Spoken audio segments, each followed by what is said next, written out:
여러분, 세금 체납이 천문학적이다. 도대체 얼마나 많은 세금이 체납되기에 천문학적이라는 표현을 썼을까요? 여러분, 이거 한번 보세요. 100조 7천억 원입니다. 물론 누적 총계예요. 누적 총계. 야, 게다가 이게 6월 말 현재거든요. 2021년 상반기만 하더라도 98조 7천억 원이었고요. 2021년 하반기에 99조 8천억 원이었던 것이 결국 말입니다. 100조 7천억까지 늘었고요. 정확히는요. 100조 7,221억 원을 기록을 했습니다. 그러면 여러분 6개월 사이에 지금 얼마나 늘었다는 겁니까? 1조 9,854억 원이 늘었다는 거예요. 아이고 참 6개월 사이에 여러분 1조 9,864조 원이 늘었다는 건 우리가 국세 수입이라는 거 한 400조 되거든. 400조 5천억 정도 됩니다. 거기에 대비해 보면 어마어마한 수치죠. 어마어마한 수치입니다. 왜 세금을 못 거둘까요? 왜 세금을 못 거둘까요? 이게 제일 중요하잖아요. 2021년 상반기 98조 7천억 원이 누적돼서 2022년 상반기 6월 말 현재 100조 7천억 원이라고 이야기하니까 어마어마하게 늘어났는데 이유는요. 여러 가지가 있습니다. 여러 가지가. 예를 들어서 말입니다. 재벌들도 이게 세금을 체납하는 경우가 있습니다. 신동아 그룹 아시죠? 63빌딩 생각하시면 아마 신동아 그룹 생각나실 거예요. 대한화재인가요 그게? 예. 이 신동아 그룹이 말입니다. 최순영 회장이 적어도 말입니다. 1,000억 정도 세금을 내지 않았습니다. 없을 수도 있고 있을 수도 있겠죠. 예. 그런데 매번 기사 나올 때 보면 뭐 최순영 회장 집을 들여다쳤는데 금덩이가 나왔다. 이런 이야기 자주 나오죠. 예. 자주 나오죠. 그러니까 1,000억 정도의 세금을 내지 않고 있다는 것. 이거 재벌들도 안 낸다는 거고요. 한솔그룹 아세요? 한솔그룹의 조동만 전 부회장입니다. 조동만 전 부회장. 700억이 넘는 세금을 여전히 체납하고 있습니다. 예. 이렇게 재벌들도 지금 돈을 안 내. 한솔이면 이게 삼성에서 이게 분가해 나온 기업이잖아요. 그런데 여기까지 안 낸다는 건 참 심각하다. 그런 생각이 들고요. 여기서 진짜 눈물 나는 것은요. 세금을 낼 돈이 없어서 내지 못하는 국민들도 다수라는 거예요. 세금은 나오는데 세금을 낼 돈이 없는 거예요. 세금을 낼 돈이.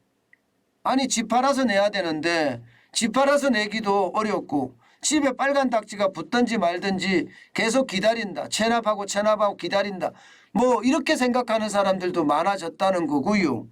더 심각한 것은요. 1년 사이에 1조 9,854조가 늘어났다는 건 지금 말입니다. 많은 사람들이 세금을 못 낼 정도로 어렵다는 이야기가 됩니다. 세금을 못 낼 정도. 저는 그렇게 분석합니다. 그 정도로 말입니다. 세금을 못 내는 사람들이 많다는 거예요. 여러분 이거 한번 보세요. 100조나 되는 세금 중에 말입니다.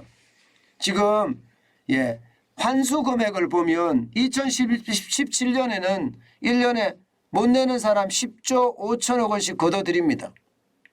2018년에도 10조 7천억 걷어들였습니다. 그리고 2019년에는 11조 2천억 걷어들였어요.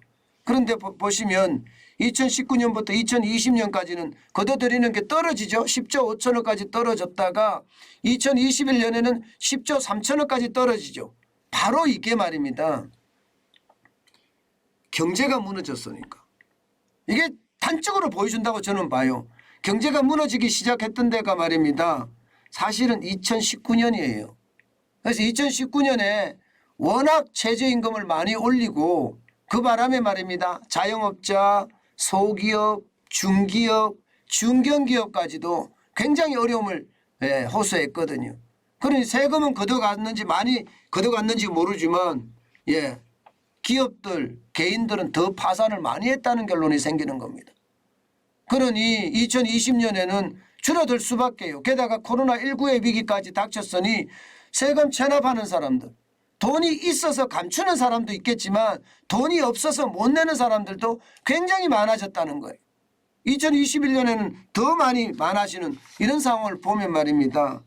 지금 그 어느 때보다 우리 국민들 또 서민들 그 현실을 지금 찾아봐야 되는 것 아닌가. 세금을 폭탄이라고 이야기할 정도로 많이 올려놓고 말입니다.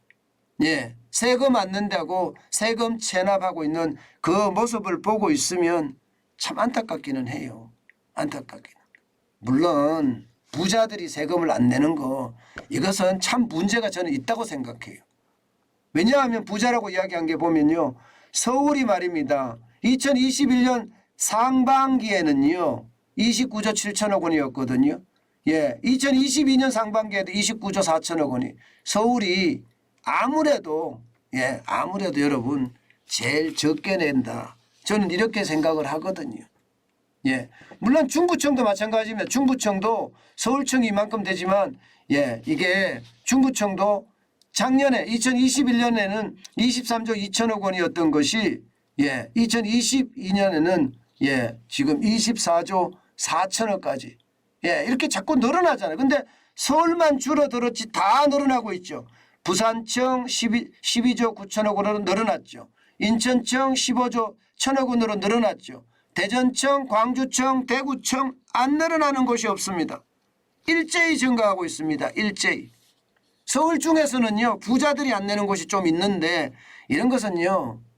징수의 방법이 어떻든 간에 저는 부자들이 솔선수범이를 해야 된다고 생각을 합니다. 부자들이 돈을 안 내려고 자꾸 이야기하는 거 물론 세금이 악법이라는 건 맞아요. 세금이 너무 많다는 건 맞아요. 그러나 이게 적정 세금이 되게끔 실제로 조세 심판을 많이 하잖아요. 조세 심판에 신고도 소송도 많이 하잖아요.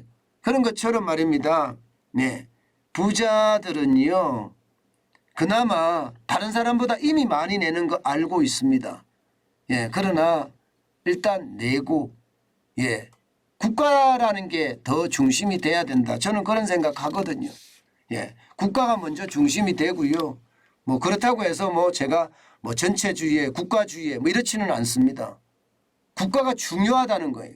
그리고 그 밑에 국민들은요. 이게 못 사는 사람은 좀 적게 내고요. 많은 사람은 좀 많이 내서 형평성을 이루어가는 것. 이게 사회의 발전에 굉장히 중요하지 않겠습니까? 게다가 말입니다.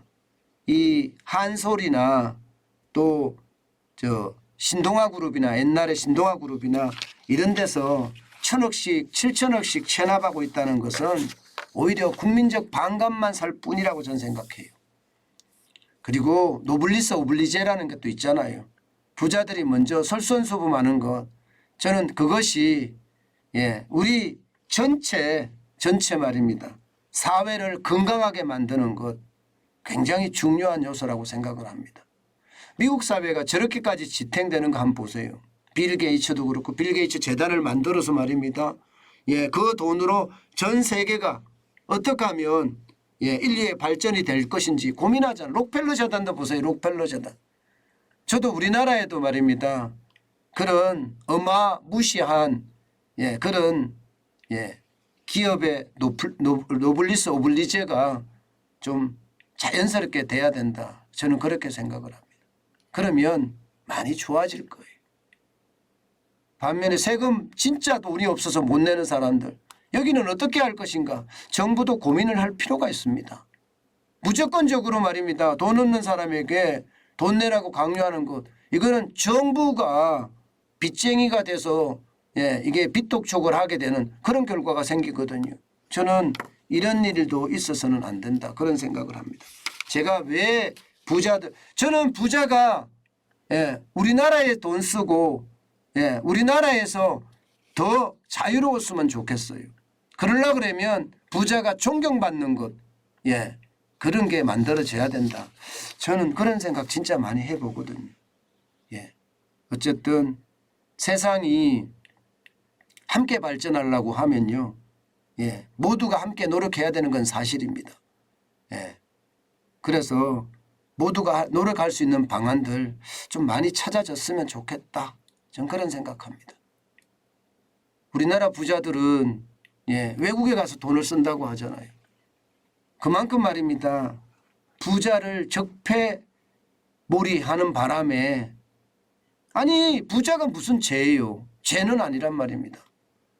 저는 부자는 떳떳해야 된다고 생각을 하고 부자는 존경받아야 된다고 생각을 합니다. 그래야지 시장 경제가 더 커질 거고요. 자본주의가 더 잘 발달이 될 거예요.